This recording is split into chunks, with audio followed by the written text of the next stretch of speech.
Sa nakaraang video ay natapos tayo kung saan ay sinabihan ng Grand Guardian ang isang elder ng demonic cult na nakakasigurado siya na alam ito ng kanilang Demon Lord.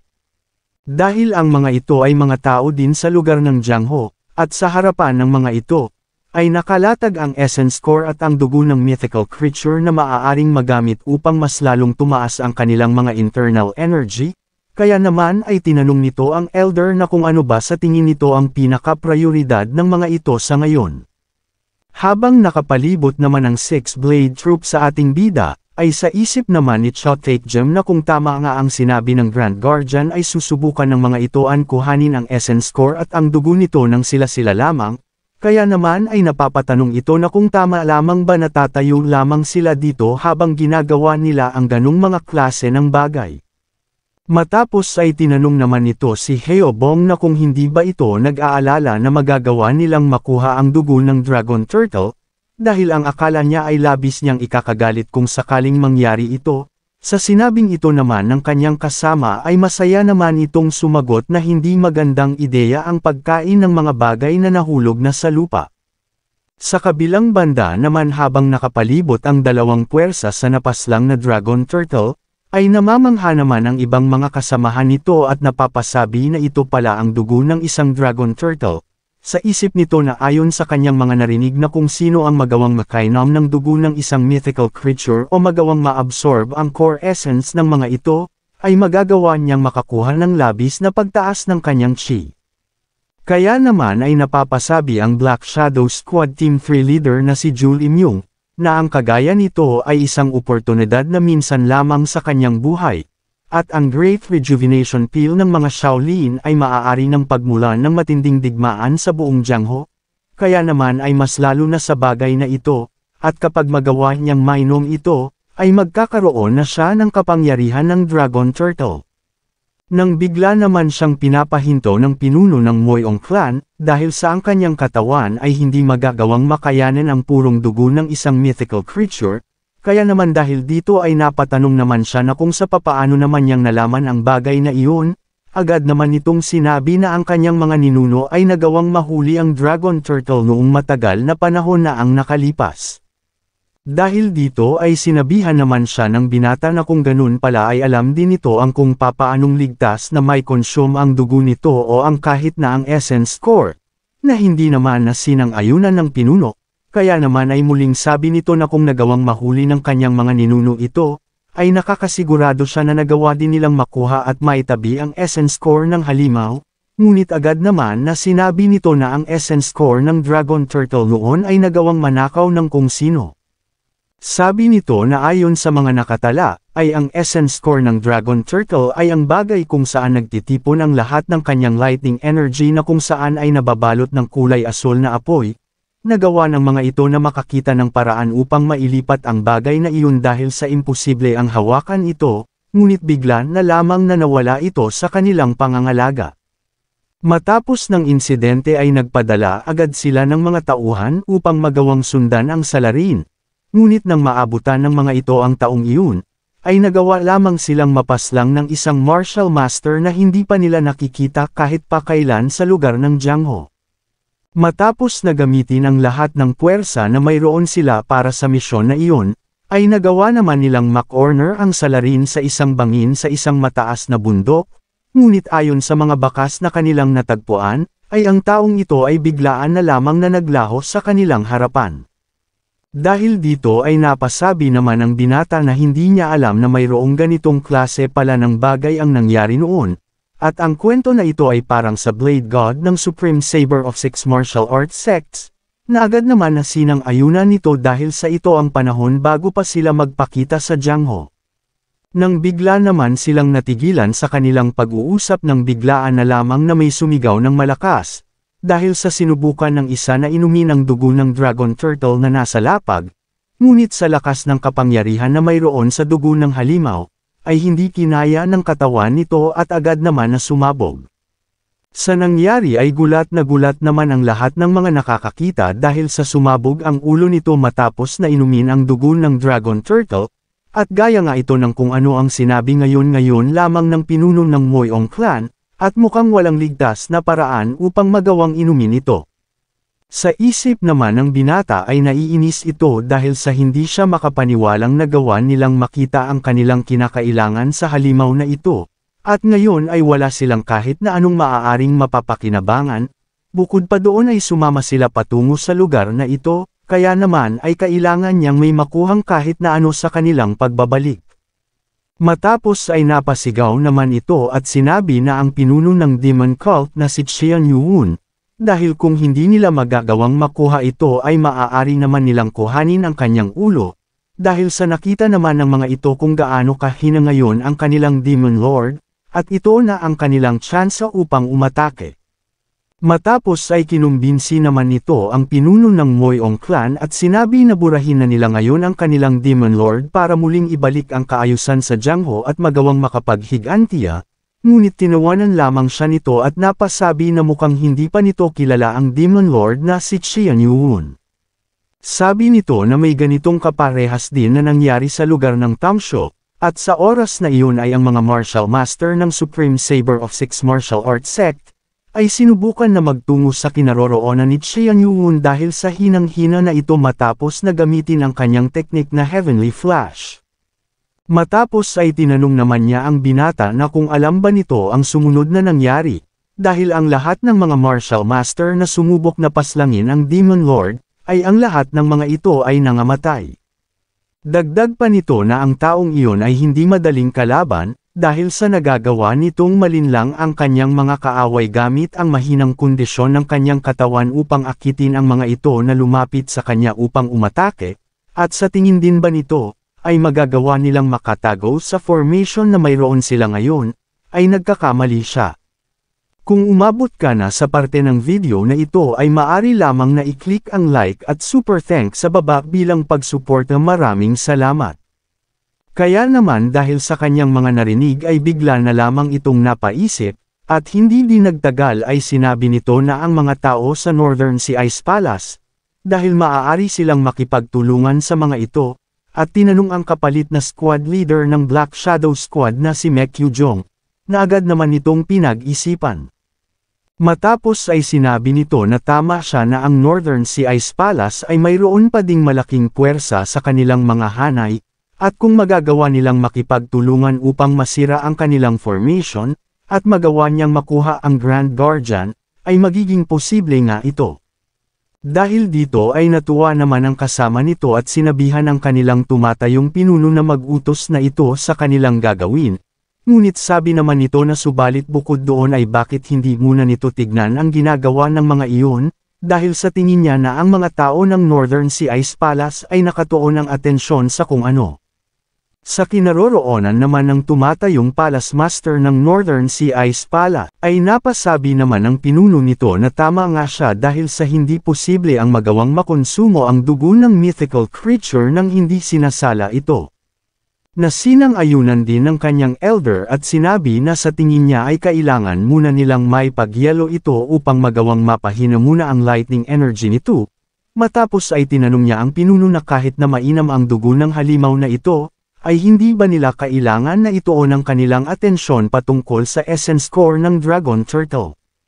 Matapos naman na may babaang napagyelong dugo ng halimaw, ay dagdag pa ng elder nito na sa ngayon ay ang mga demonic cult ay walang ginagawa pa na kahit na ano, at ang mga miyembro ng Murem Alliance ay hindi pa nakakakilos, kaya naman ay ito na ang kanilang pagkakataon. Kaya naman dahil dito ay tinawag nito ang kanilang squad leader at inutusan na agad na magtungo sa kinaroroonan ng kanilang fifth elder, dahil ito ay nasa lugar pa ng Sealed Turtle Mountain, at matapos ay sumunod sila sa kanya patungo sa daanan na gawa ng Dragon Turtle kasama ng elder at ng iba pa, na agad naman na sinang-ayunan ng Frost Sword Squad leader na si Baek Gojoong. Matapos na kumilos nito, ay napasabi ang pinuno na ngayon para sa kanilang mga natitira ay kailangan nilang maghanda, ngunit bigla naman itong natigilan dahil sa hindi niya nakikita sa paligid ang kanilang sixth elder. Sa kinaroroonan naman ng Murem Alliance ay kasalukuyan pa din silang nagtatalo patungkol sa kung ano ang unang gagawin, kung ito ba ay ang pagpas lang muna sa ating bida na si Qian Yuun, o sa pagprioridad muna na makuha ang core essence ng Dragon Turtle. Nang bigla naman na may mabilis na paparating sa kanila, at sinabi na ang mga miyembro ng Northern Sea Ice Palace ay ngayon ay patungo na sa underground na gawa ng Dragon Turtle. Sa nangyari ay bigla naman na nagulat ito. Kaya naman sa isip niya ay mukhang ang mga ito ay nais din na makuha ang essence core ng halimaw upang maiwan silang walang mapagpipilian. Sa ngayon ay nababahala siya sa kasalukyang sitwasyon ng Demon Lord ng demonic cult ngunit hindi niya dapat na hayaan lamang ito na mangyari. Kaya naman ay inutusan niya ang lahat na magmadali dahil sila dapat ang kailangan na makakuha ng essence core ng Dragon Turtle, ngunit sinabihan naman siya ng General Strategist na kahit na ganun ay wala naman silang ligtas na paraan para magamit ang bagay na iyon, na agad naman na sinagot siya nito na kung ayon ang kaso ay wawasaki na lamang nila ito. Sa nangyari ay nagtaka naman ang babae, kaya naman ay sinabi ng pinuno ng Moyong clan dito na mas mainam na wasaki na lamang nila ito kaysa mapunta sa kamay ng demonic cult leader, dahil nakita naman nito ang lakas na mayroon ang isang Demon Lord. Sa isip ng General Strategist na tama ang sinabi nito, ang demonic cult leader ay maaari ng tawaging pinakamalakas na martial artist sa buong mundo. At kapag nagawa pa nitong magamit ang essence core ng Dragon Turtle, ay ang balanse ng kapangyarihan sa buong Jiangho ay tuluyan ng mawawasak, kaya naman ay napasabi na lamang ito na naiintindihan niya ang nais nitong iparating. Matapos ay sinabihan naman ng Moyong clan leader ang babae na sasama ito sa kanila, na agad naman itong sinang-ayunan, at sinabihan ng iba na maiiwan dito upang magbantay. Nang bigla naman itong natigilan, at napatanong na kung nasaan naman ang squad leader na si Mek, na agad naman na sinabi ng nakakita na nagtungo ang mga ito kasama ng iba pang squad leader upang bawiin ang essence core, sa nangyari ay napatanong naman ito ng kung kailan naman sila umalis at sa papaanong paraan. Makalipas naman ng ilang sandali ay habang patungo sa lugar, ay sa isip nito ay napapaisip siya na kung bakit naman hindi nire-report ng taong iyon sa kanya ang nais nitong gawin, kaya naman ay agad niyang inutusan ang lahat ng kanyang mga kasama na magmadali na sila patungo doon. Sa lugar naman ng Sealed Turtle Mountain, ay habang naglalakad ang dalawa, ay nagtataka naman ang isa dito na kung ano naman kaya ang naaamoy niya sa paligid, kaya naman ay sinabihan nito ang kanyang kasama na hindi maganda ang nararamdaman niya sa pagkakataong ito. Kaya naman ay kailangan nilang magmadali.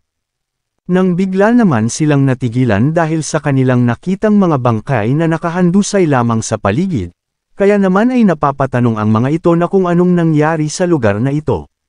Sabi pa ng isa na walang bakas ng Dragon Turtle sa pagwasak sa ice wall sa lugar na ito, at ang mga bangkay sa paligid ay may mga tama ng sandata, kaya naman ay sino naman ang tumambang sa mga ito. Nang bigla naman na napasigaw ang kasama nito, dahil sa may nakita siyang mga bakas ng paa sa lapag, at nang sundan nila ito, ay nakita nila ang malaking butas sa lupa, kaya naman ay napasabi ang kasama nito na mukhang may kung sino ang nagtungo sa lugar na ito habang nakikipaglaban sila sa Dragon Turtle, kaya naman dahil dito ay napatanong ang squad leader nito na kung sino naman kaya ang Tomb Raider sa kanilang palasyo. Dahil dito ay inutusan naman niya ang isa na magtungo sa kanilang tumatayong Palace Master at i-report agad ang patungkol sa nangyari sa lugar na ito, dahil sa magtutungo siya sa ilalim upang sundan ang kung sino man ang may gawa ng lahat sa lugar na ito. Matapos naman itong tumalon sa ilalim ng malaking butas sa ilalim ng lupa, ay agad naman itong nakita ang mga bakas ng dugo dito, ngunit bigla na lamang itong napahinto, dahil sa nakakita ito ng liwanag sa di kalayuan. Kaya naman ay napasabi na lamang siya na mukhang nagawa niyang maabutan ang salarin, kaya naman ay ang ibig sabihin nito ay maaari din siyang makita ng salarin at mas mabuti nang maging maingat siya sa bagay na iyon. Dagdag pa nito na kapag magkakaroon siya ng pagkakataon, ay gagamitin na nito sa salarin ang kanilang Ice White Divine Palm upang pabagsakin ang buong lugar na ito, o di kaya ay ipasara ang lugar. Nang bigla naman itong napahinto dahil sa may narinig itong kakaibang tunog na nagmumula sa di kalayuan, ngunit bigla na lamang na may kung sino ang umatake sa kanya mula sa itaas, na walang kalaban-laban naman niyang sinalo. Sa kinaroroonan naman ng ating bida, ay nagpapatuloy lamang ito sa kanyang pagmameditate. Sa isip naman ni Moongyu na ang kanilang Demon Lord ay halos 2 oras na sa kanyang ginagawa. ngunit ang lightning energy na nakapalibot sa kanya ay hindi pa din humuhupa. At siguro naman ay tapos na ito sa kanyang chi cultivation sa ngayon, at mukhang mahirap maging sa kanilang Demon Lord ang maisaayos ang enerhiya ng Dragon Turtle na nasa kanyang katawan. Sa isip naman ni Qian Yuwon ay napapasabi ito na ang lightning energy na nakapalibot sa kanyang katawan ay masyadong mainit at sapat upang magawang masunog ang kanyang mga daluyan, kaya naman ay kailangan niyang ipunan ang lahat ng ito, at kailangan din niyang maitugma ang lightning energy gamit ang Heavenly Demonic Chi upang magawang maprotektahan ang kanyang napakapambihirang 8 Meridian. Naiinis itong napapasabi na nahihirapan siya sa kanyang ginagawang cultivation dahil sa sinusubukan nitong huwag masunog ang kanyang mga meridian, at mas madali sana ito kung magagamit lamang ng nanomachine ang kanyang self-remediation upang maprotektahan ang kanyang meridian, kaya naman ay tinatanong nito ang nanomachine kung talaga ba na nawala na ito. Nang bigla naman na may kung ano ang lumitaw, kaya naman ay natuwa ang ating bida. Ngunit narinig naman nito ang putol-putol na pagsasalita ng nanomachine at sinasabi nito na siya ay dadaan sa system restoration, at nagkakaroon ang nanomachine ng overload error, at kailangan nitong mag-manual lock. Dahil dito ay nagtataka naman si Qian Yuwon dahil sa mga hindi pamilyar na sinasabi nito, nang bigla naman na na-unlock ito, upang magkaroon ng kakaibang imahe sa paligid ng ating bida. Dahil dito ay napatanong naman si Qian Yuwon na kung ito ba ay isang augmented reality, at kung anong black box ang sinasabi nito ngayon. Dagdag na tanong pa nito na kung anong klase ng lugar naman kaya ito, dahil ang mga haligi sa lugar na ito ay gawa sa bakal at hindi sa kahoy o bato, bukod pa doon ay madaming mga translucent objects dito kagaya ng system na ipinapakita sa kanya ng nanomachine. Nais nitong lumingon sa buong paligid ngunit hindi naman ito magawa sa hindi niya alam na kadahilanan, kaya naman ay tinatanong niya ang nanomachine na kung ano naman kaya ito, at kung nasaan naman kaya siya. Nang bigla naman siyang natigilan, dahil sa may dalawang tao ang biglaan na lamang na pumasok sa silid, kaya naman ay muli itong napatanong na kung sino naman kaya ang mga taong ito. Nang bigla naman na nagsalita ang isa at sinabi nito sa kanyang kasama na hindi na nito kailangan pa sana na suotin ang salamin nito kung na-transplant nito ang nanomachine sa kanyang mga mata, na hindi naman sinang-ayunan nito dahil sa ang pagkakakilanlan ng chip na iyon ay napakadelikado, at alam naman niya ang patungkol sa bagay na iyon, dahil mas madali lamang siyang masusubaybayan ng mga time patrol kung sakaling may nanomachine siya sa kanyang katawan. Sa isip naman ng ating bida ay nagtataka siya sa mga binabanggit ng mga ito at mahirap para sa kanya ang maintindihan ang kanilang mga sinasabi. Nang bigla naman na nagtanong ang isang nakasuot ng itim na kung talaga ba na walang paraan upang magawa nilang maalis ang identity chip, na agad naman na sinagot ng isa na kailangan na sumailalim ng kung sinong nagtataglay nito sa dialysis upang magawang maalis ang identity chip. Dagdag pa nito na kapag ginawa nila iyon, ay maaari din na mawala ang lahat ng martial skills ng nagtataglay ng nanomachine. Sa narinig naman na ito ng ating bida patungkol sa martial arts ay nagtataka itong napasabi na hindi naman ito mukhang Zhongyuan, ngunit mayroon din palang martial arts sa lugar na ito, at mukhang ang taong iyon ay isang martial master na nagmula sa Jiangho. Nang bigla naman na nagbigay ng suhestyon ang nakaitim na damit at sinabi na kung bakit hindi nila gamitan ito ng electromagnetic pulse, ngunit hindi naman siya sinang-ayunan nito dahil sa ang chip na iyon ay mayroong electromagnetic pulse canceller, kaya naman ay nagbigay muli ito ng suhestyon ng paggamit ng electric shock. Agad naman siyang sinagot nito at sinabi na kakailanganin niya ng 10 million volts upang masira ito, at kahit pa magawa nitong magtagumpay, ay kapag may kung anong mali ang nangyari sa chip ay ang gobyerno ay agad na maaalarma. Sabi nito na matagal pa bago malaman ng gobyerno ang bagay na iyon, at sa tingin niya ay wala na siyang magagawa pa patungkol sa paghabol sa kanya ng mga tao ng time patrol. Matapos ay agad naman na lumapit ito sa ating bida, kaya naman ay napapatanong ito na kung bakit nakakaramdam siya na parang pamilyar ang taong ito sa kanya, nang bigla naman itong ipinasok ang kanyang kamay sa katawan ni Qian Yuwon, upang labis niyang ikagulat, nang bigla naman na may pumasok sa kanyang isip, at napasabi na ang rason kaya pala hindi niya magawang makagalaw, dahil ang video na ito ay ang alaala na mayroon ang nanomachine. Kung umabot ka na sa parte ng video na ito ay maaari lamang na i-click ang like at super thanks sa baba bilang pagsuporta. Maraming salamat. Matapos na makuha ng lalaking nakasuot ng itim ang bagay sa katawan ng ating bida, ay napasabi naman siya na ang bagay na ito ay isang 7th generation, at ito ay ang rurok ng modernong siyensya, ang nanomachine na kahit ang time patrol ay hindi kayang matrace. Kaya naman ay sinabihan nito ang doktor na kung sakaling ilalabas niya ang patungkol dito ay nakakasigurado siya na magkakamit ito ng Nobel Prize para dito, na hindi naman ito sinang-ayunan dahil sa ito ay gawa sa ilegal na research at sa mga nakaw na metal, at ito ay ang gadolinium. Sabi pa nito na ito lamang ang nag-iisang 7th gen nano machine sa buong mundo, at hindi nito alam kung magagawa pa din niya ang makagawa nito. Sa isip naman ng ating bida ay kahit anong pagko-concentrate niya ay hindi pa din niya magawa ang maintindihan ang kanilang mga sinasabi, at ang tangi lamang niyang alam ay ang kanyang nanomachine ay gawa ng mga taong ito, ngunit nagtataka naman siya na kung sa papaano naman napunta sa kanyang katawan ang nanomachine. Matapos ay sinabihan naman ng lalaking nakaitim ang doktor na kasama niya na maghahanda na siya, dahil sa ibibigay niya ang nanomachine na ito sa taong mula sa nakaraan.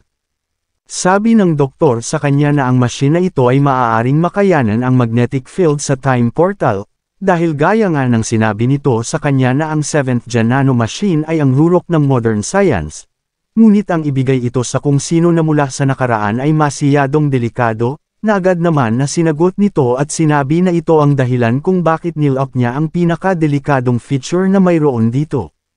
Napatanong naman ng doktor na kung hanggang ngayon ba ay iniisip pa din ito na magagawa niyang mapahinto ang mga ito, kung ang mga ito ay ang pinakamalakas sa panahon ng paghahari ng Demonic South Master o ang arm-severing Demon Emperor.